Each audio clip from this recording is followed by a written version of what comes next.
bad, man.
Hey, can you give me your first and last name? Can you spell it? My name is Alex Fryer, Alexfryer.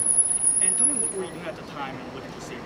I was just coming down the escalator at from school, law school actually, with my friends over here. We were talking after class for a little while, and we were coming down the escalator, turned a corner, and saw this man through the glass windows. What did you describe how the man looked? What was he? He was on his face, on the ground.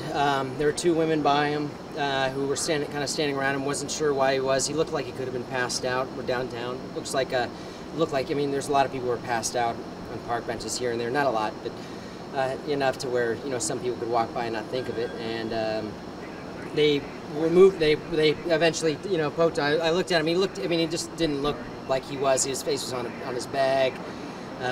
And as soon as they touched him and he didn't move, I yelled for security to open those doors because those doors were locked. We couldn't open the doors, and I grabbed them. I was a combat medic in the Army for about 10 years, and so we went and grabbed the AED and a first aid kit to go check on him. And I mean, as soon as we walked up, you could kind of tell. And when I rolled him over, it was clear that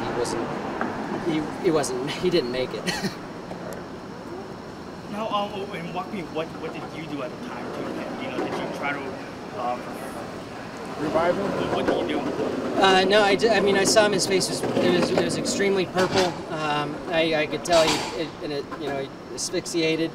I walked up to him. I waited for gloves because I didn't want to touch it. But when we walked up, I mean, he looked clearly like he had passed already. As soon as I rolled him over, I mean, I knew. I took his pulse, but before that, I mean, I knew he'd been gone for a while. And then you called 911. And then somebody was calling 911 before this was going. As soon as we saw him, as soon as somebody touched him and I saw him to move, I called security and told him to call 911 right away. And I think the two ladies who found him first were calling as well. What goes through your mind when you have to, when you just walk up and you find someone deceased, or possibly deceased at least? Honestly, you walk around the city every day and you see people kind of like, sleeping on park benches and everything, and you hear these stories where people walk past these people and they've been sitting there for hours and nobody's even realized they're dead. And I hear about those things. And from my experience in the Army and just being around,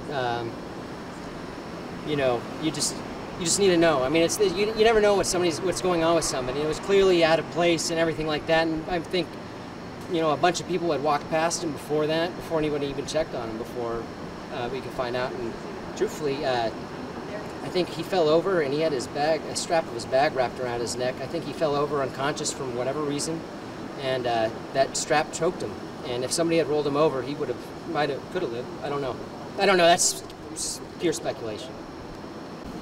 Sir, can you be first and last when you spell it, please? Major Robert Arredondo, Roberto, or Roberto Arredondo.